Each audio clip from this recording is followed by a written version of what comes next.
Good morning बच्चों।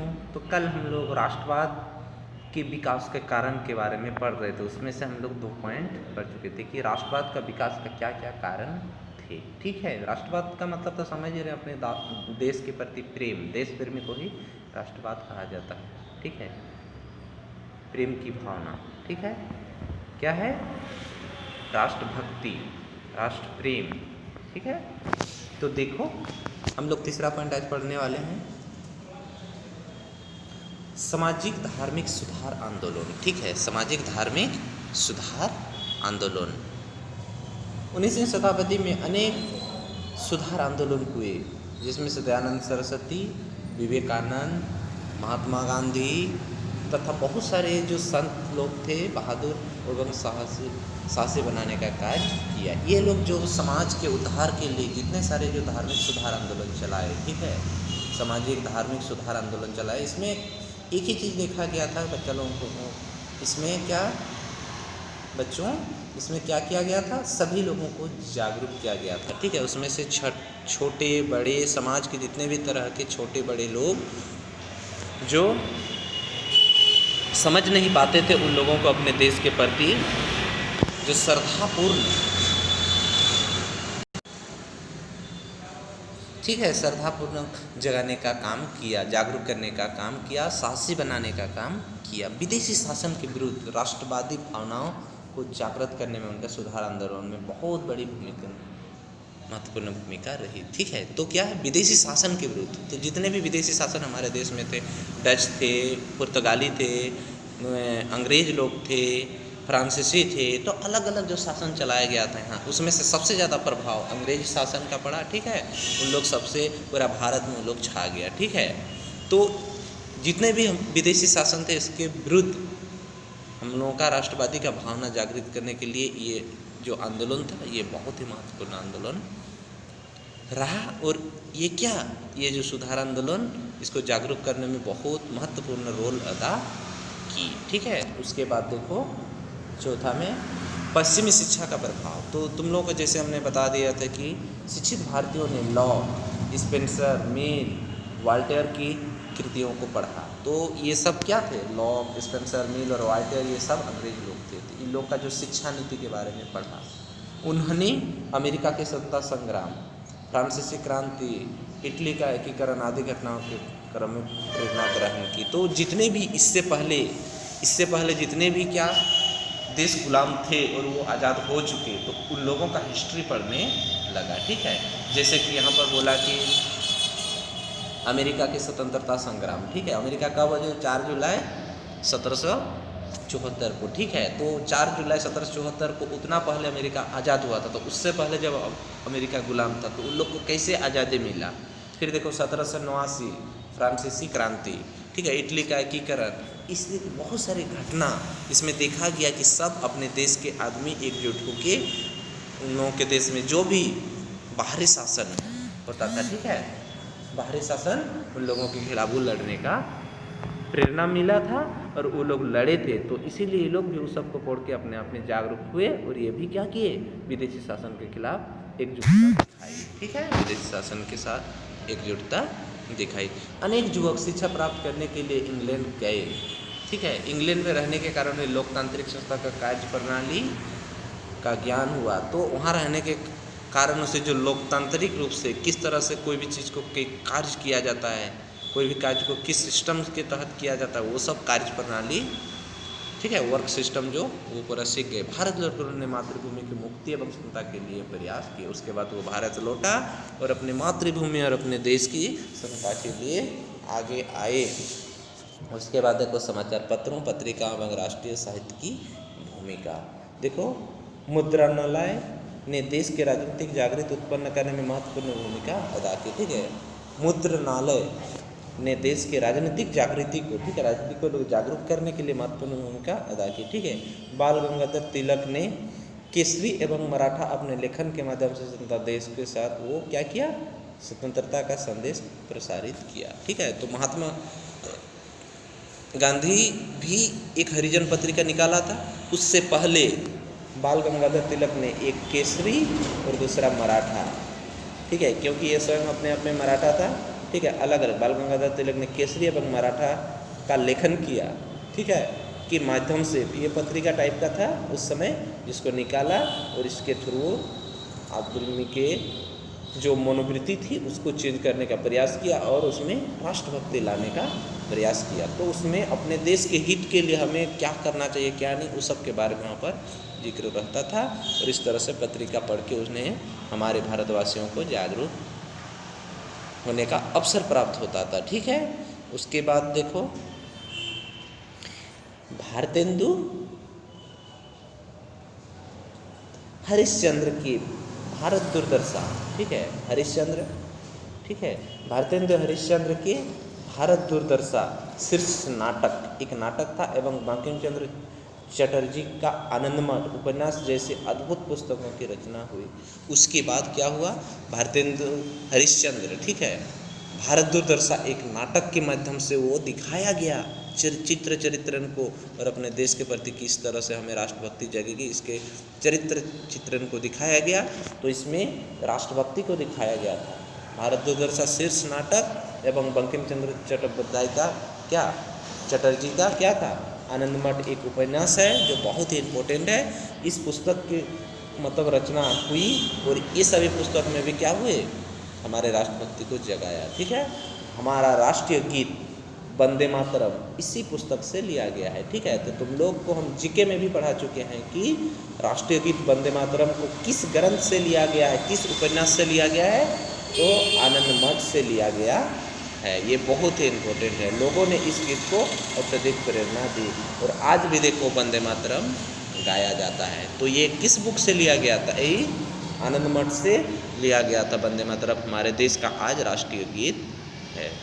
उसके बाद देखो लॉर्ड लिटन की दमनात्मक नीति। अब लॉर्ड लिटन का दमनात्मक नीति देखो तो लॉर्ड लिटन ने 1876 से 1880 के बीच, ठीक है, 4 वर्ष के बीच भारत के वाइसराय रहे, ठीक है। तो लॉर्ड लिटन भारत का वाइसराय जो आज गवर्नर के रूप में जो जिस पद को संभालता है उस समय उसको वाइसराय कहा जाता है, ठीक है। लॉर्ड लिटन ने 1876 से 1880 भारत के लिए वो 4 साल का वाइसराय चुना गया, जो आज उसी पोस्ट को चेंज करके गवर्नर कर दिया गया है, ठीक है। उसके बाद देखो 4 साल रहे कौन, लॉर्ड लिटन। वर्ष 1877 में सिविल सेवाओं की परीक्षा के लिए अधिकतम आयु सीमा 21 वर्ष से घटाकर 19 वर्ष कर दी, ठीक है। उसके बाद उसका पहला टारगेट क्या था कि 1877 में सिविल सर्विस का जो परीक्षा होता है यूपीएससी का एग्ज़ाम, ठीक है, यूनियन पब्लिक सर्विस कमीशन का एग्ज़ाम, वो 21 वर्ष का जो न्यूनतम उम्र था उससे घटाकर 19 वर्ष कर दी गई, ठीक है। अब चूंकि अपेक्षाकृत कम संख्या में भारतीय इस परीक्षा में सम्मिलित हो सकते थे, तो वो चाहते थे कि जो भारत का जो यहाँ पर पढ़े लिखे जो युवक थे उसका जो उम्र 19 साल में कंप्लीट डिग्री लिया हुआ कम मिलेंगे, इसीलिए वो क्या किया, सीधे 2 साल घटा दिया ताकि भारतीय कम से कम फॉर्म भरने सके। यही से उसका दमन करने का नीति स्टार्ट हो गया, ठीक है।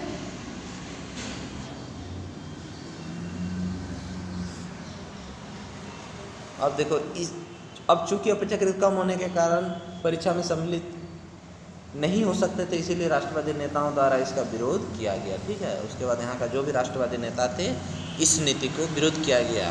क्यों उम्र घटाया गया, सरकार ने सन 1878 में वर्नाकुलर प्रेस एक्ट, जिसके बारे में तुम लोगों को बता दे चुके हैं पहले भी, ठीक है, वर्नाकुलर प्रेस एक्ट और आर्म्स एक्ट पारित करके समस्त विरोध समाप्त करने का प्रयास किया, ठीक है। तो ये एक्ट दोनों इसीलिए बनाया गया था कि जो भी भारतीय अंग्रेजों के खिलाफ यानी सरकार के खिलाफ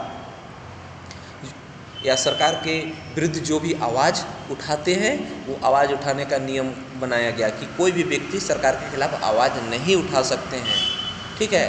तो कोई भी व्यक्ति सरकार के विरुद्ध आवाज़ नहीं उठा सकते हैं और उसका विरोध नहीं कर सकते हैं, ठीक है। और जो भी आवाज़ उठाने वाले यानी जितने जो प्रेस वाले थे, तो प्रेस वाला का काम था ही कि प्रेस एक्ट के माध्यम से उसको वर्नाकुलर एक्ट का मुख्य उद्देश्य था कि जो भी व्यक्ति को न्यूज मिलता है, किससे मिलता है, प्रेस, पेपर, पत्रिका, मासिक पत्रिका, इससे मिलता है, तो सभी उसका जो पहला टारगेट था कि जितने भी पत्र पत्रिका निकलती है वो सभी प्रकाशन को ही, पब्लिकेशन को ही बंद कर दिया जाए, ठीक है। तो बहुत सारे प्रकाशन के मालिक को जेल भी दिया गया। इन दमनात्मक उपायों ने भारतीयों में सरकारों के विरुद्ध क्रोध एवं आक्रोश उत्पन्न हो गई। ठीक है, तो वर्नाकुलर प्रेस एक्ट का मुख्य उद्देश्य क्या था? पत्र पत्रिकाओं का जो प्रकाशन है उसको बंद करना तथा कुछ कुछ जो वहाँ के प्रकाशक के मालिक थे उस सबको जेल ले जाना, यही उसका उद्देश्य, ताकि सरकार के खिलाफ कोई आवाज़ न उठा सके। ठीक है, यानी सरकार जो भी नीति नियम बना रही है यह आम जनता तक पहुंच ना सके और वह जागरूक न हो जाए, यही उसका दमनकारक नीति था। पहला क्या था? सिविल सर्विस का उम्र घटाना। दूसरा क्या था? वर्नाकुलर प्रेस एक्ट के तहत सरकार के खिलाफ कोई आवाज़ उठा नहीं सकते हैं और कोई भी पेपर पत्रिका में उसके अगेंस्ट में छाप नहीं सकते हैं, यही वर्नाकुलर प्रेस एक्ट था। ठीक है, अब देखो इल्बर्ट बिल विवाद। लॉर्ड रिपन के कार्यकाल जो चला 1800 से 1884। ठीक है, पहले क्या था? 1876 से 1880 तक। 1876 से देखो 1876 से 1880 लॉर्ड लिटन का कार्यकाल था। उसके बाद 1880 से 1884, ठीक है, लॉर्ड रिपन का कार्यकाल। उस समय एक क्या बना था? इल्बर्ट बिल विवाद। सर इल्बर्ट वायसराय की कार्यकारिणी परिषद का विधि सदस्य था। ठीक है, तो किसके शासनकाल में? लॉर्ड रिपन के कार्यकाल में सर इल्बर्ट वायसराय, ठीक है, सर इल्बर्ट वायसराय की कार्यकारिणी परिषद का विधि सदस्य था। ठीक है, तो ये जो सर इल्बर्ट किसका? लॉर्ड रिपन के कार्यकारी परिषद का विधि सदस्य था, यानी नियम कानून बनाने वाला। ये सर सर इल्बर्ट कौन था? ये लॉर्ड रिपन के कार्यकारिणी परिषद का विधि सदस्य था। ठीक है, और वो ये लॉर्ड रिपन जो वायसराय था इसका जो विधि परिषद का सदस्य था, जो नियम बनाता था, वो ये विधि परिषद का सदस्य। ठीक है, जो 1883 में एक विधेयक प्रस्तुत किया जिसका उद्देश्य था अंग्रेजों और भारतीयों के न्यायाधीशों की शक्तियों को समानता लाना, विशेषकर फौजदारी अपराधियों में यूरोपीय मुकदमे के संबंध में। यूरोपियनों ने इस बिल का विरोध किया। अंततः इस संबंध में एक समझौता हुआ और भारतीय न्यायाधीशों को यूरोपीय अपराधियों के मुकदमे को सुनने का अधिकार दिया गया, परंतु इस शर्त पे आरोपी को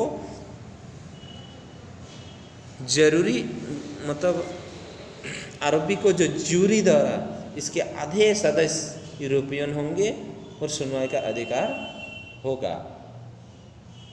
इल्बर्ट बिल के विरुद्ध में संघर्ष को दिखाया गया कि अंग्रेज स्वयं को भारत से सरल समझते थे। ठीक है, तो सर इल्बर्ट जो लॉर्ड रिपन के विधि परिषद का कार्यकारिणी जो सदस्य था, ठीक है, यानी कार्यकारिणी सदस्य वायसराय का किसका?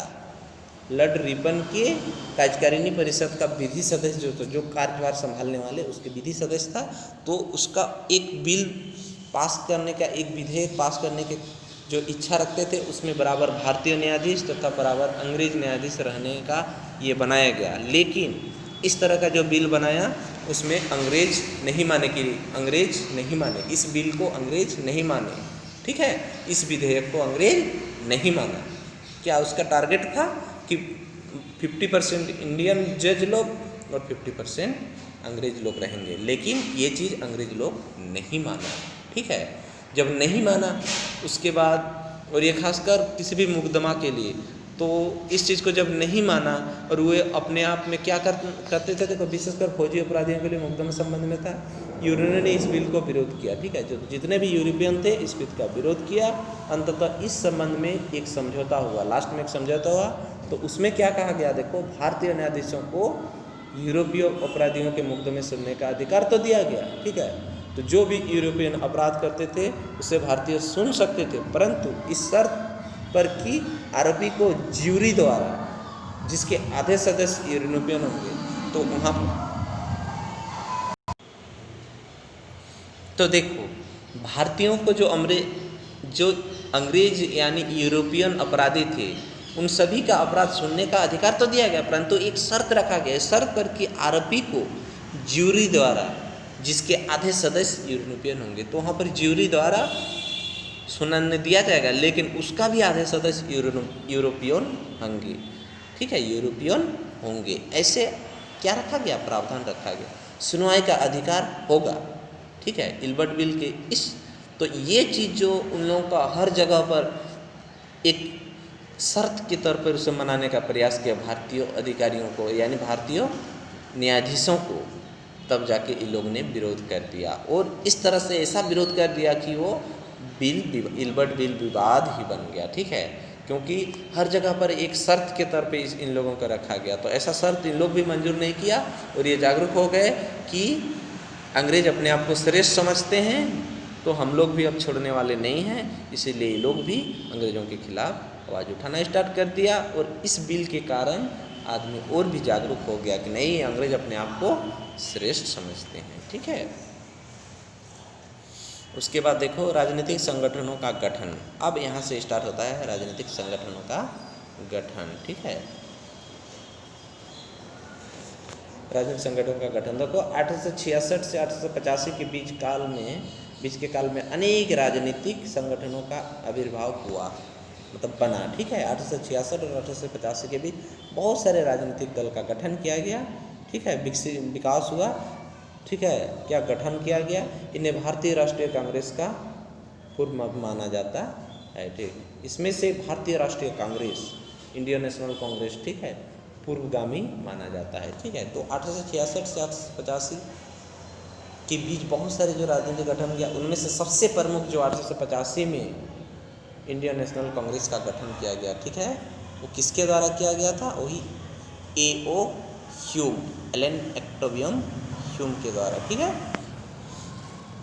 उसमें से देखो पॉइंट बाय पॉइंट दिया हुआ है। पहला पॉइंट देखो, दादा भाई नौरोजी जो 1866 ईस्वी में लंदन में ईस्ट इंडिया एसोसिएशन की स्थापना की। ठीक है, तो दादा भाई नौरोजी दोनों का जो इंडियन थे वो क्या 1866 ईस्वी में लंदन में ईस्ट इंडिया एसोसिएशन की स्थापना की। दूसरा, सन 1870 ईस्वी में जस्टिस महादेव गोविंद रानाडे के नेतृत्व में पूना सार्वजनिक सभा प्रारंभ की गई, और अकाल के वर्षों में इस सभा ने महाराष्ट्र किसानों को राहत पहुंचाई। ठीक है, तो दूसरा जो संगठन चुना गया था कब? 1870 ईस्वी में। पहला देखो पूछेगा, ईस्ट इंडिया एसोसिएशन का गठन कब हुआ था?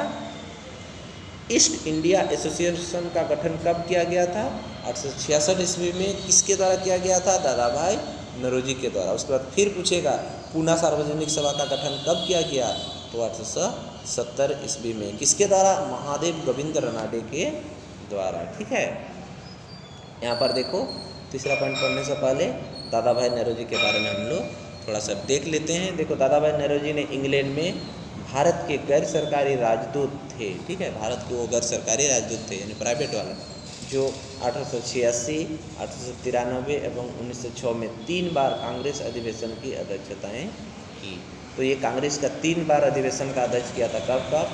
1886, 1893 और 1906 ईस्वी को। ठीक है, और ये इंग्लैंड में जाके लंदन में क्या ईस्ट इंडिया एसोसिएशन का गठन 1866 ईस्वी में किया था। ठीक, और 1870 में गोविंद महादेव रानाडे के द्वारा पूना सार्वजनिक सभा का गठन किया गया, प्रारंभ की गई। ये दोनों तो और भी देखो, इसको ये 3 बार कांग्रेस का अध्यक्षता की थी, 1886, 93 और 1906 को।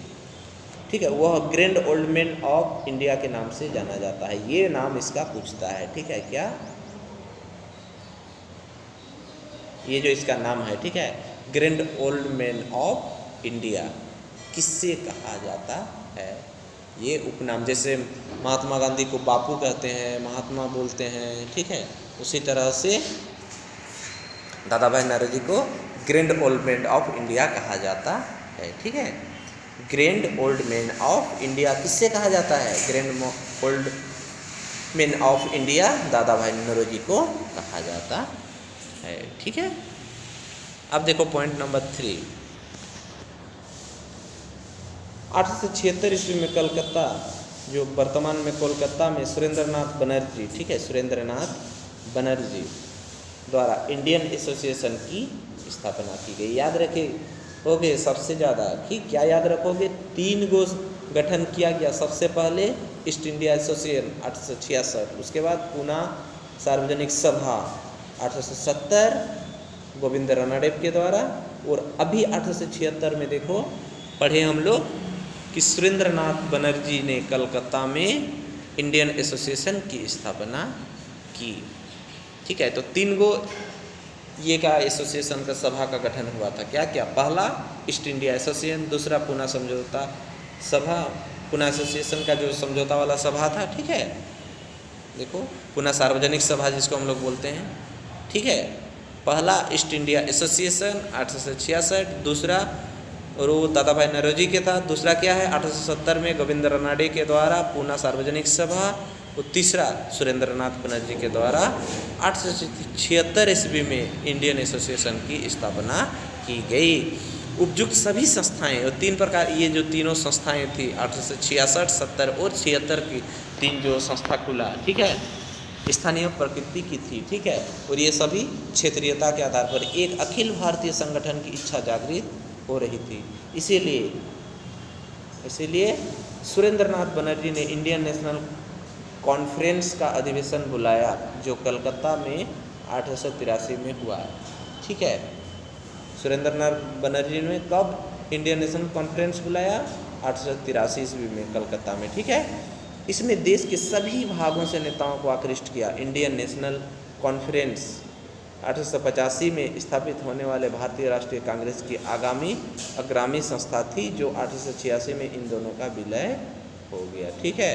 और ये दोनों भारतीय राष्ट्रीय कांग्रेस और इंडियन नेशनल कांग्रेस और इंडियन नेशनल कॉन्फ्रेंस, ये दोनों मर्ज हो गया कब? 1886 ईस्वी को, ठीक है। जबकि भारतीय राष्ट्रीय कांग्रेस की स्थापना कब हुई? वो 1885 में। और एक सभा जो खुला था, क्या उस खुला था यानी गठन किया गया था अखिल भारतीय संगठन, जिसका जो इंडियन नेशनल कॉन्फ्रेंस और इंडियन नेशनल कांग्रेस के साथ मर्ज होके लास्ट में वो भारतीय राष्ट्रीय कांग्रेस कहलाया, ठीक है। तो तीनों जो इम्पोर्टेंट है, क्या क्या? पहला ईस्ट इंडिया एसोसिएशन, दूसरा पूना सार्वजनिक सभा और तीसरा इंडियन एसोसिएशन। जो तीनों को कब और किसने किया गया, बहुत ही इम्पोर्टेंट है, ठीक है। ये जो यहाँ से यहाँ दिया, ठीक है, दिया गया, बहुत इम्पोर्टेंट है। 1866 में ईस्ट इंडिया एसोसिएशन दादा भाई नौरोजी जो grand old man of India. 1870 में गोविंद महादेव रानडे पूना सार्वजनिक सभा और तीसरा सुरेंद्र नाथ बनर्जी इंडिया एसोसिएशन 1876 ईस्वी में, ठीक है। इस तरह से हम लोग देखो पढ़ लिए। अब कल हम लोग पढ़ने वाले हैं भारतीय राष्ट्रीय कांग्रेस का जन्म किस तरह से हुआ, गठन किस तरह से हुआ, ठीक है।